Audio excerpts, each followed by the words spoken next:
It's a privilege and an honor to present to you for our first speaker, Deacon Tovia Hawkins. Shabbat Shalom. You may be seated.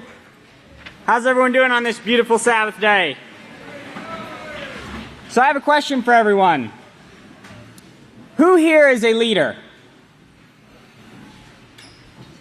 You can raise your hands. We're all leaders. What about the young men? Are y'all leaders? Training to be leaders?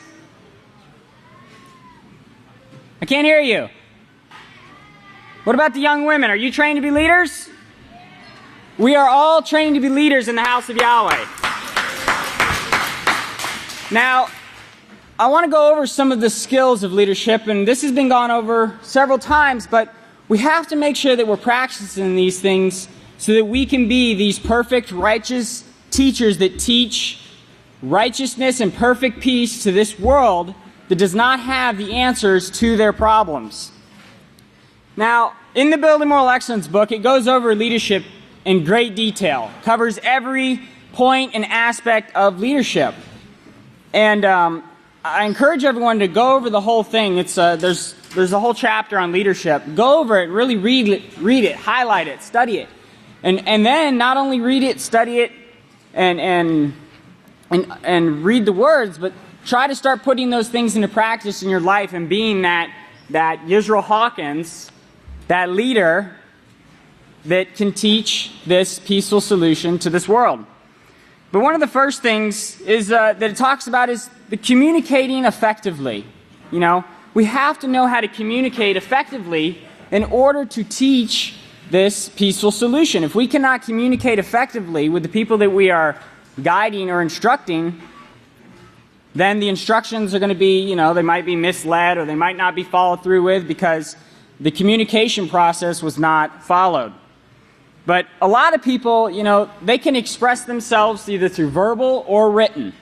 You know, some people find it easier to express themselves through verbal, but with the verbal aspect of it, it's a lot harder than just me telling this person that, you know, giving him this information. There's other points that you have to bring into that in order to communicate effectively. And the first one is your tone of voice. You know, I'm sure all of us have used the phone at one time, and we get on the phone, you're calling someone about whatever, and they get on the phone, they say, "What? What do you want?" You know, you're like, "Whoa, okay, he must not want to talk right now." You see how just through tone of voice, you're not looking at the person, you just hear what he's saying, and you automatically know that, okay, he's not having a great day. But effective leaders are aware of their tone of voice and how it affects those they are interacting with. You know, we have to be aware of our tone of voice and how it affects those we're around. Now, facial expressions. You know, what is on our face when we're conveying that message of instruction or guidance? So here's a study right here. It says 50% of our communication is conveyed through our facial expression. So that's over half of the communication. When I'm communicating with you, over half of it you're getting just from my facial expression and how I'm reacting to what is going on with my face. 30% is conveyed through our tone of voice. So there's more than 3/4 tone of voice and facial expressions, and you haven't even got into another big one there. And 7% is conveyed through our words, what we're actually speaking. You know, I'm sure someone's, just like with the phone, you know, you hear someone say, "I'm not mad," but the expression on their face is, you know,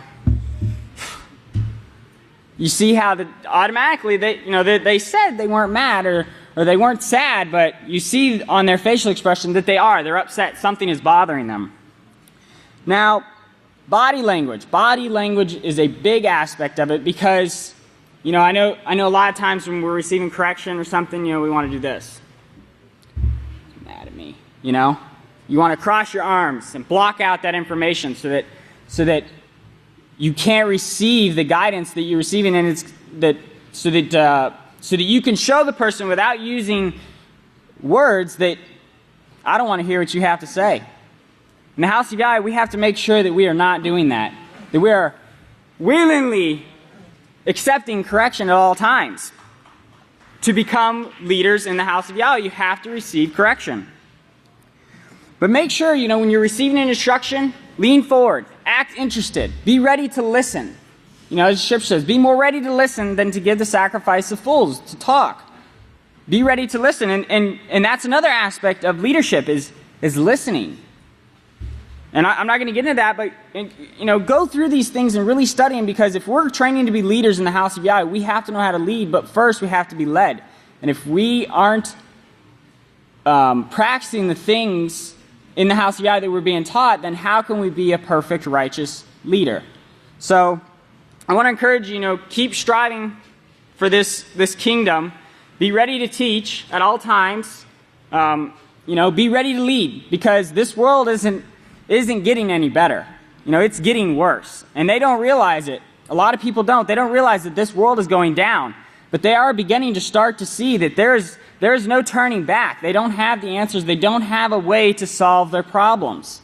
They don't understand how to solve the problem. They can give a Band-Aid to the solution, and that's what we're here to do. We're here to solve these problems, but first we have to be perfect, righteous leaders so that we can lead them in perfect, righteous leadership. And with this, I'm going to turn it over to the great Deacon Yisrayl for prayer.